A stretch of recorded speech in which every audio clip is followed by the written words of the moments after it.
भाजपची झाला ना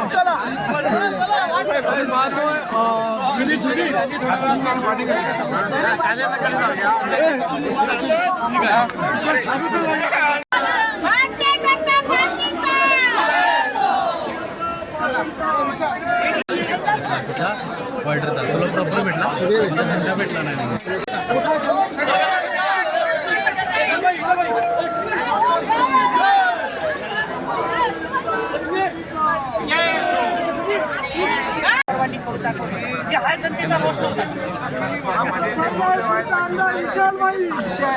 या ठिकाणी एक वर्ष डोळ्यामध्ये पाणी भरलेलं होतं आणि हे आज पाणी सुकलेलं आहे। मी एवढंच सांगतो माझ्या उमरलकर देवाच्या भूमीमध्ये की 1 वर्षामध्ये आम्ही विचार केला की जे आमदार निवडून आले ते काहीतरी डेव्हलपमेंट करतील, पण आमदार झाल्यानंतर इथली व्यक्ती बाहेर जाते हे मी वारंवार जनतेला सांगतो। आज हे सिद्ध झालेलं आहे। पुन्हा एकदा जनतेने रवींद्र चव्हाण साहेबांवरती आणि भाजप पक्षावरती विश्वास ठेवून पुन्हा आमचा विजय केलेला आहे। आमचे गुरु आहेत सर्वांचे पूर्णपणे पहिल्या दिवसापासून आम्हाला झोपेत सुद्धा विचारलं तरी सांगत होतो की साहेबांचा 10 नंबरचा वॉर्ड हा त्याचवेळी फॉर्म भरायच्या अगोदर आम्ही डिक्लेअर केला की सत्ता आणि सीट आमची आली।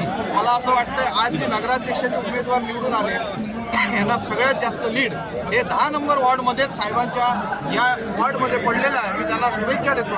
त्यांच्यासारखे गुरु असल्यामुळेच विशाल परब सारखा एक कार्यकर्ता तयार झाला। आम्ही एकच हे सगळं श्रेय रवींद्र चव्हाण साहेब आणि भाजपच्या तळागाळातील कार्यकर्त्यांना देत आहोत। अपमान आहे वारंवार हे पैसे वाटप हा आरोप होतोय। मी आजपर्यंत आरोपावर बोललेलो नाही। ज्यांनी आरोप केली मी दीपकबाईंना काय घेतलं तुम्ही आराम करा आमच्यासारख्या तरुणांना पुढे आणा या सावंतवाडीचं डेव्हलपमेंट करून दाखवूया।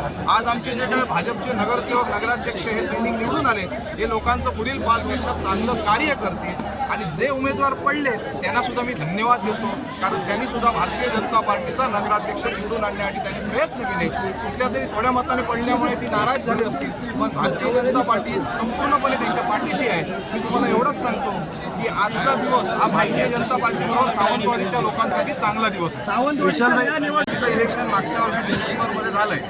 मी काय बोलत नाही आहे जनता काय बोलते ते पहा। या ठिकाणी चव्हाण साहेबांचा हात नसता तर दीपकभाई या ठिकाणी आमदार म्हणून निवडून आले नसते। हे काळ्या दगडावरची रेषा आहे। विशाल परबने एकट्याने आव्हान द्यायचा प्रयत्न केला परंतु आमचे सर्व जर सैनिक भाजप पक्षाचे असते तर या ठिकाणी 1,20,000चं मताधिक्य भारतीय जनता पार्टीला असणार असतं। त्यामुळे जी झालेली चूक आहे ती चूक आहे परंतु श्रीदेव माटेकर आणि उमरलकर देवाचा आशीर्वादामुळे आमचे हे सर्व नगरसेवक भारतीय जनता पार्टीचे आलेले नगरसेवकांना मी धन्यवाद देतो आणि ज्यांनी मतदान केलं आणि ज्यांनी मतदान केलं सुद्धा नाही त्यांना सुद्धा धन्यवाद देतो। पुढच्या वेळी हे सर्व मतदान पुन्हा एकदा भारतीय जनता पार्टीला होणार। विशालबाई काय सांगितलं की केरळमध्ये तिरुवनंतपुरममध्ये ज्या ठिकाणी भारतीय जनता पार्टीचं कमळ आजपर्यंत कोणी पाहिलं नव्हतं त्या ठिकाणी बिहारमध्ये आजपर्यंत कमळ न पाहता जनता दल या पूर्णपणे पक्षाला सपोर्ट दिला होता। तसाच करिश्मा आज कोकणामध्ये सावंतवाडी वेंगुर्ला आणि आज कणकवली या ठिकाणी आपल्याला 4 पैकी 3 ठिकाणी सत्ता भारतीय जनता पार्टीने घेतलेली आहे आणि मालवणचा विजय हा निसटता झालेला आहे। मी तुम्हाला एवढंच सांगतो गुलाल उडवणे आणि प्रचारफेरी आपली मोर्चा काढणे हे आमचं काम नाही।